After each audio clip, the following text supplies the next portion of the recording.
বন্নি, বন্নি, বন্নি। হ্যাঁ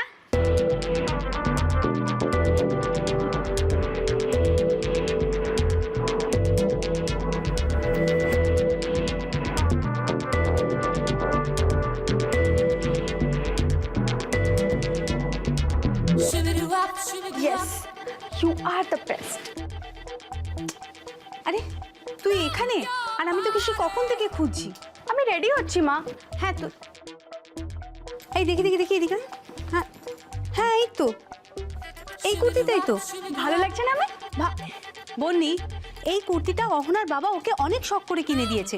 ও হয়তো একদিনও এটা পরেনি। তোমার কি মনে হয় ওর পরা জিনিসটা আমি পরতাম? আরে তুই পরার আগে অহনাকে একবার জিজ্ঞাসা তো করবি নাকি?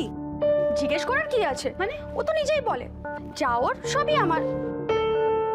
বনে অহনা এটা বলে, এটা ওর বড় মনের পরিচয়, কিন্তু বললেই তো সবকিছু তোর হয়ে যায় না। ভুলে যাস না তুই কে। জানি আমরা এই বাড়ি আশ্রিত, বন্নি দয়া করে আমাদের এখানে থাকতে দেওয়া হয়েছে। এক কথা বলতে গেলে আমরা এই বাড়ির কাজের লোক, তাই তো? চুপ কর।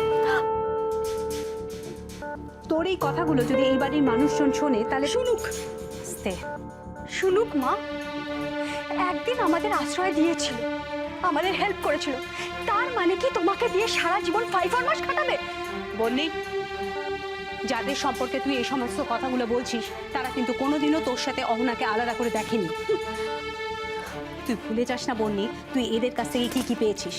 আর দ্বিতীয় দিন আমার সামনে দাঁড়িয়ে এভাবে কথা বলবি না।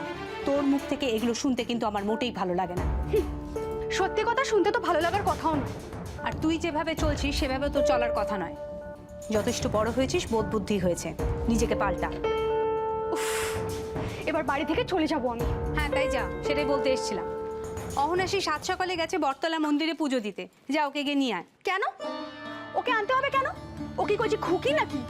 মানে রে কি, মন্দির আমাদের বাড়ি থেকে অনেক দূরে, বেলা বেড়েছে, চড়া রোদ উঠেছে, কথা না বলে তাড়াতাড়ি যা। রোদ লাগলে তো ও গলে যাবে, হেঁটে এলে ওর পায়ে ফসকা পড়বে। সারা দিন তুমি শুধু ওর ব্যাপারে চিন্তা করো, আমার কথা একবারও ভাবো মা। বন্নি তুই আশ্চর্য। মেয়েটাকে নিয়ে না আমি, নাও এটা ধরো ধরো, আর 2 চাকাটা খুব সাবধানে চালাবে, আর এটা মাথায় চাপিয়ে নেবে। এগুলো আমার লাগে না, তোমার ননির পুতুলকে গিয়ে দেবো। আবার